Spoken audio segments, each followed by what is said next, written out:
Kalawang araw ng rally ng mga miyembro ng Iglesia ni Cristo para sa kanilang panawagan kontra katiwalian. Marami sa kanilang di na umuwi at nanatili sa Quirino Grandstand.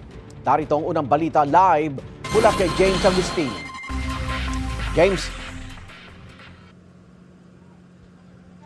Igang good morning, kanya-kanyang diskarte yung mga miyembro ng Iglesia ni Cristo na nagpalipas na magdamag dito po yan sa Quirino Grandstand sa lungsod ng Maynila. Yung ilan sa kanila bumiyahe pa ng ilang oras mula sa mga probinsya para lang makiisa sa 3 araw na rally. Maraming mga miyembro ng Iglesia ni Cristo ang piniling magpalipas na magdamag sa Quirino Grandstand sa Maynila para sa 3 araw na rally. Sa datos ng Manila Disaster Risk Reduction and Management Office bandang alas 10 kagabi, umabot sa 120,000 na nag-camp out sa lugar. Iisa ang kanilang panawagan, Transparency for a Better Democracy. Kanya-kanyang latag na mahihigaan at mga tent ang mga miyembro ng INC. Kabilang dyan si Gerald at kanyang mga kaanak na galing Paranaque. Kailangan po ng may pagkakaisa. Opo, para po sa isinusulong na yan po, transparency for better democracy para po sa lahat ng sambayan ng Pilipino.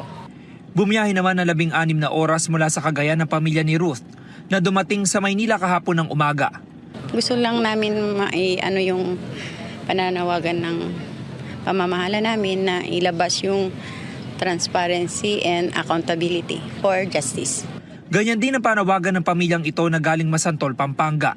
Para po sa atin, kasi pare-pares po tayong mga Pilipino, di ba po? Hindi lang po porket iglesia o kahit ano pong reliyon. Panay naman ang ikot ng mga tauhan ng Department of Public Services sa Manila City Hall para mapanatili ang kalinisan sa paligid ng Quirino Grandstand.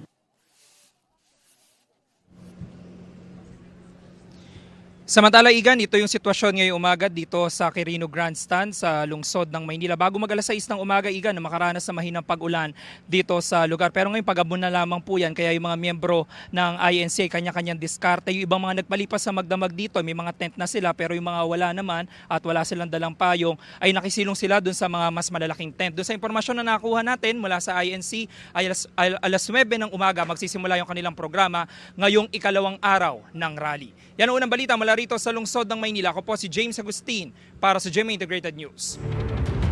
Igan, mauna ka sa mga balita, mag-subscribe na sa GMA Integrated News sa YouTube para sa iba't ibang ulat sa ating bansa.